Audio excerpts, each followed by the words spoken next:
Kama tunavyofahamu, Ramadan Charity Program tunapita mikoa takriban 7 kwa upande wangu mimi wa kanda huu.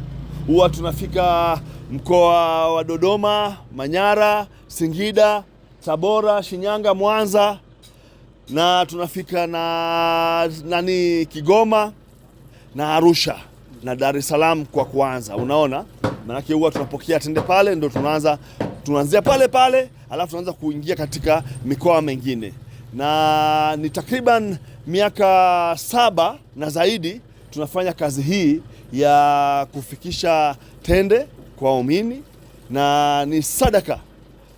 Inaweza kuwa ni sadaka kidogo, lakini watu wanatoa kwa nia njema, watu wanatoa kwa nia nzuri ili kuwafikia watu wengi. Manake tunaweza tukasema tunatoa box moja katika msikiti, lakini box moja hii ni kilo 10 ya tende.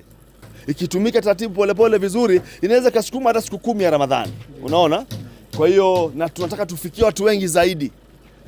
Tunafika sehemu nyingi zaidi. Manake mnapokea mzigo mkubwa, mnapofika katika kugawa inaonekana kama ni ndogo, lakini ndio hivyo. Naomba mpokee sadaka hii jamani, na muendelee kutuombea Mwenyezi Mungu katika kuendelea kutoa sadaka. Mtuombee Mwenyezi Mungu atupe nguvu ya kuweza kuendelea kutoa sadaka, na tuweze kutoa sadaka kubwa zaidi katika kila Ramadhani. Maanake mimi naamini Mwenyezi Mungu ndio muweza wa kila jambo na mpokeaji sadaka. Tunawaomba kama alivyosema mwenyekiti na wengine wajitokeze kusaidia, kwa sababu uhitaji ni mkubwa, Waislamu ni wengi.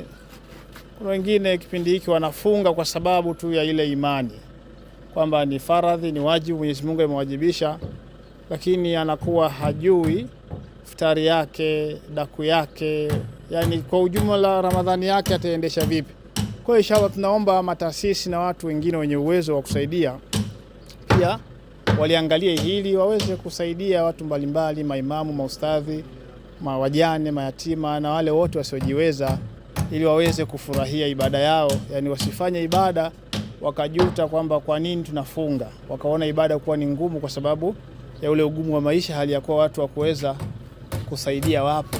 Basi mtu atakia afanye ibada, afurahie ibada yake. Mtume anasema mwenye kufunga huwa ana furaha 2.